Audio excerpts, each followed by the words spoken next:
Baca deh, coba teman-teman baca, enak gak flow-nya? Flow-nya aja udah gak enak tuh. Came up dengan solusi itu nggak langsung solusi yang plek-ketiplek begitu, karena orang udah langsung di-direct sama kalian bentuk solusinya tanpa tahu jabaran yang tadi satu persatu jelasin. Aku jadi sangat heran, sebuah kapasitas produksi yang sudah ada, yang sudah mereka invest, tidak kalian buka opportunity-nya di revenue stream yang lebih luas gitu.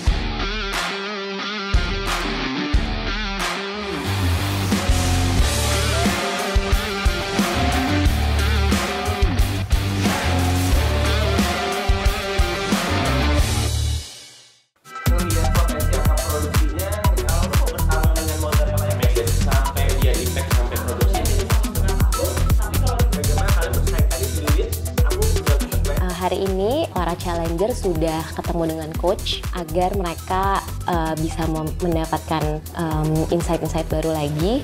Setelah ini mereka akan siap-siap untuk mempersiapkan pitching. Harapannya mereka bisa menyampaikan ide-idenya dengan baik dan sesuai dengan bisnis core yang mereka bikin dari challenge yang sudah diberikan oleh para coach.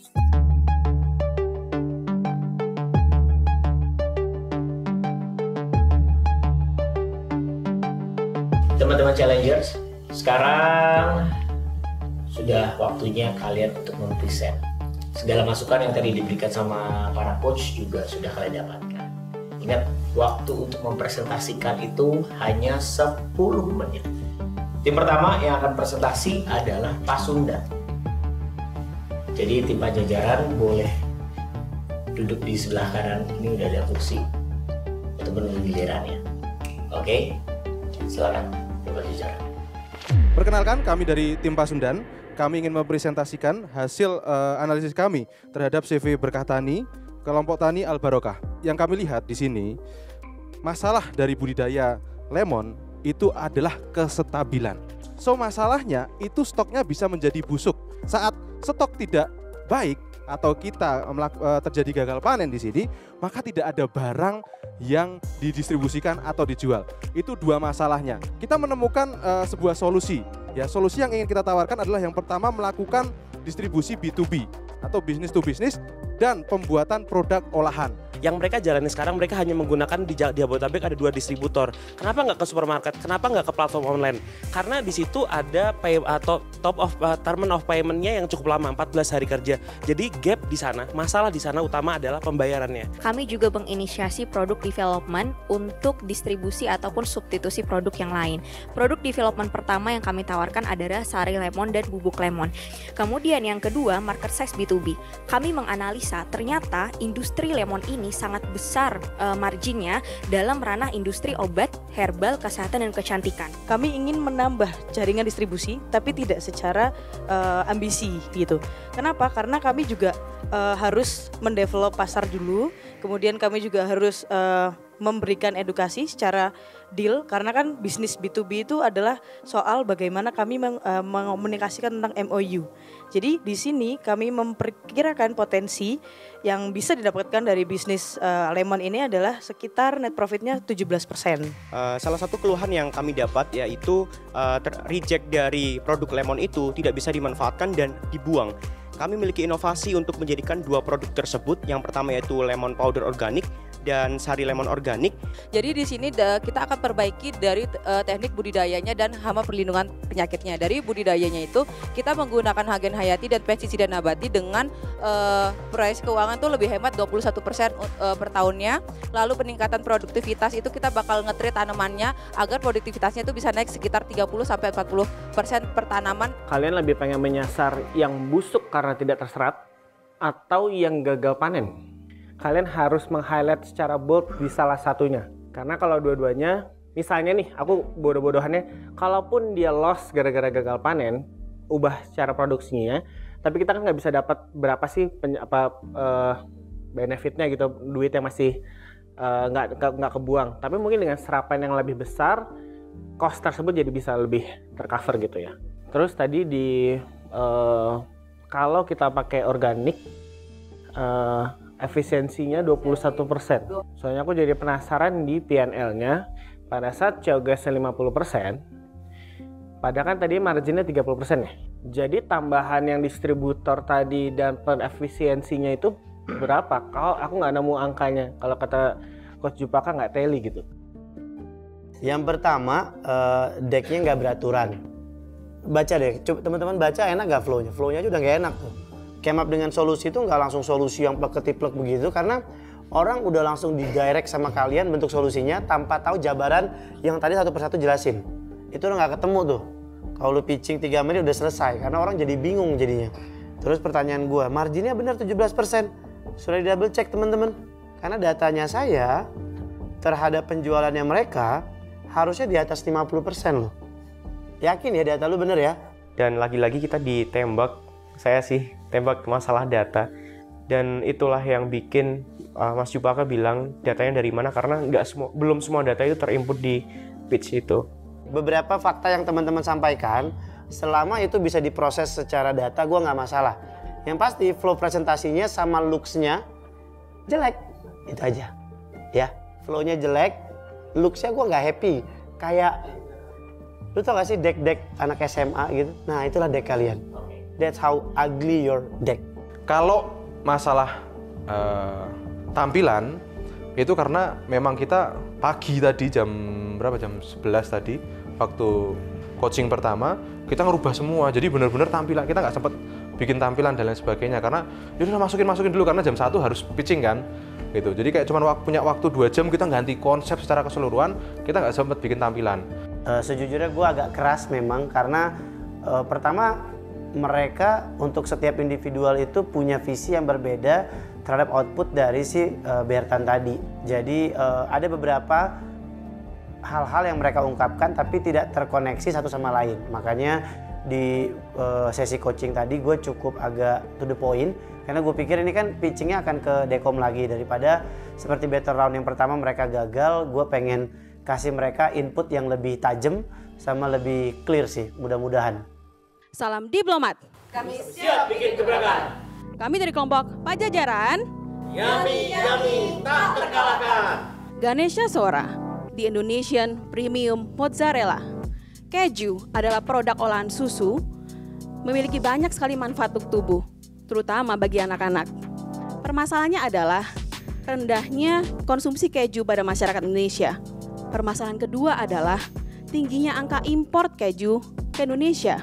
Dan yang ketiga, sisa produksi keju sangat banyak, mencapai 80% berubah menjadi waste. Ganesha Sora juga memiliki sebuah efisiensi terhadap produksi dan juga akan mengolah sisa hasil produksi sehingga tidak terbuang sia-sia, bekerja sama dengan mitra kolaborasi. Dari sisi B2B, kita meng-highlight 3 yang akan kita kerjasamakan, yaitu hotel, industri makanan, terutama makanan manis, kemudian kolaborasi dengan pendidikan, yaitu TK dan juga SD swasta dengan posisinya adalah dia menengah ke atas. Ganesha Sora sendiri kami berada di kuadran kanan atas, memang secara segmentasi dan juga positioning kami mengambil positioning menengah ke atas. Dan dari segi B2C sendiri nanti juga akan disampaikan bagaimana strategi kami untuk meningkatin digital presence kami sehingga kami bisa lebih meningkatkan penjualan kami dari e-commerce dan juga social media. Terkait dengan bisnis plan, ada 2 bisnis plan yang menjadi fokus kami di tahun depan yang menjadi strategi kami untuk optimasi bisnis Ganesha Sora sendiri. Pertama yaitu project kami Turn Waste into Revenue. Kami akan melakukan kolaborasi dengan Magobox di mana nanti akan dijelaskan lebih lanjut oleh COO kami yaitu Bapak Amin sendiri yang sudah punya 5 tahun pengalaman di industri Magobox ini. Kemudian yang menjadi fokus project kami keduanya yaitu dari segi diversifikasi produk. Kami juga akan mengembangkan beberapa produk turunan baru maupun kami memberikan added value baru kepada produk yang saat ini kami sudah miliki sehingga dari segi price kami bisa lebih berkompetitif dengan kompetitor lainnya. Kami melihat 80% waste ini bisa kami olah kembali untuk menjadi revenue stream kami karena kami memiliki mitra strategis yaitu Magobox. Karena Magobox ini bisa mengolah sampah termasuk whey liquid dan solid liquid untuk menjadi sumber pakan untuk ternaknya. Apa fungsi dari Magot ini sendiri dalam peningkatan scalable production? Tentunya penggunaannya bisa meningkatkan produksi susu 8-10%, kemudian meningkatkan kualitas dari sisi protein dan fatnya, kemudian pengaruhnya setelah diberikan kepada ternak itu sendiri terlihat 3 minggu setelah perlakuan. Jadi ini jauh lebih baik dari sisi bidang kemitraannya. Jadi untuk brandingnya, di sini kami sadar bahwa kami memiliki sebuah produk yang layak dikonsumsi untuk anak-anak juga. Dan kami sadar juga bahwa ternyata Instagram kami itu belum teraktivasi dengan sangat baik. Maka dari itu, hal pertama yang kami lakukan adalah melakukan perubahan Instagram profilnya. Di mana di Instagram itu terdapat beberapa informasi-informasi menceritakan tentang bagaimana lezatnya mozzarella, bagaimana informasi-informasi mengenai mozzarella nih cocok banget loh untuk anak-anak. Mami benar-benar bisa loh memberikan ini kepada anaknya. Dan dari segi Instagram pun kita merubahnya, membranding menjadi lebih berwarna. Ada 2 strategi yang akan kita implementasikan. Yang pertama adalah kolaborasi, yang kedua adalah investasi. Untuk kolaborasi itu akan bermanfaat langsung, di mana akan menambah suplai susu yang sebelumnya saat ini sangat terbatas ke kami. Karena adanya peningkatan fat dari sapi yang mengkonsumsi maggot, maka standar-standar sapi yang masuk kriteria kami akan lebih banyak. Jadi suplai susunya akan meningkat. Sekian dari tim kami dan terima kasih. Pertanyaannya adalah kerjasama sekolah. Kerjasama sekolah tuh aku mau proyeksi seperti apa? Yang kami rencanakan kerjasama dengan sekolah adalah kami mau menyasar sekolah-sekolah yang cenderung medium menengah ke atas yang memberikan fasilitas free lunch. Di sana kami ingin menjadi salah satu provider snack maupun dimasukin ke dalam salah satu menu lunch diantaranya sih. Berapa sekolah di Indonesia yang bisa afford untuk itu? Jadi tadi ketemu ada total sekitar 45.000 TK dan SD. Jadi 2 gabungan TK dan SD. Masih belum kuat buat aku. Market terbesar itu bukan di anak-anak. Whey itu waste banget, nggak bisa digunakan lagi. Ya, sebenarnya dari owner kami sendiri ada alternatif pengolahan whey itu, yaitu dijadikan menjadi whey protein untuk membidik segmen fitness. Namun berdasarkan perhitungan kami, investasi yang dibutuhkan terlalu besar untuk saat ini. Untuk membeli mesinnya aja untuk menjadikan dia menjadi whey protein butuh 3 miliar. Apa yang ngebikin kalian memilih untuk bikin cheese stick? Datanya apakah anak-anak yang makan keju ini banyak? Kalau misalkan ada, kayaknya harus dimasukin karena jadinya missing link antara kenapa dari keju ini kalian mau bikin buat anak-anak gitu. Jadi marketnya tuh segede apa sih, seseksi apa sih si cheese stick ini gitu. Di sini ada 2 approach. Magotan itu urusannya kalian sebagai produsen. Branding itu kayak udah end produk akhir banget. Buat aku itu 2 hal yang sangat-sangat nanti akan berbeda dalam melakukan bisnisnya. Tapi pada saat melakukan itu harus make sure ada competitive advantage yang dilakukan. Tapi jadinya aku jadi sangat heran sebuah kapasitas produksi yang sudah ada, yang sudah mereka invest, tidak kalian buka opportunity-nya di revenue stream yang lebih luas gitu. Kalau dari gua tetap nggak oke sih. Decknya jauh lebih rapi, jauh. Tapi gua tetap nggak pengen invest. Nggak ada something new atau something out of the box atau something yang menarik. Kalau dari Pajajaran sendiri, walaupun secara data mereka lebih siap, secara presentasi mereka lebih siap juga, tapi entah kenapa gue kalau berpasang posisi sebagai dekom, gue tetap nggak tertarik sama pitchingnya mereka. Karena mereka terlalu fokus pada edit value tanpa membereskan core poinnya. Jadi gue nggak tahu kenapa, tapi produknya mereka tuh banyak banget ditemukan di tempat lain. Jadi nggak ada yang spesial dari Pajajaran. Jujur aja happy sih, karena coachnya ngasih kita advice, ngasih kita green light lah untuk pertahanin kita punya desk. Cuma memang kita perlu tambah beberapa hal, terutama dari sisi Coach Jupaka kan ngasih insight yang agak keras ya. Boleh teman-teman bergabung, teman-teman dari Pasundan bergabung. Oke, teman-teman Pasundan, Pajajaran, ingat sekali lagi yang harus kita impress pertama kali adalah para dekom ini.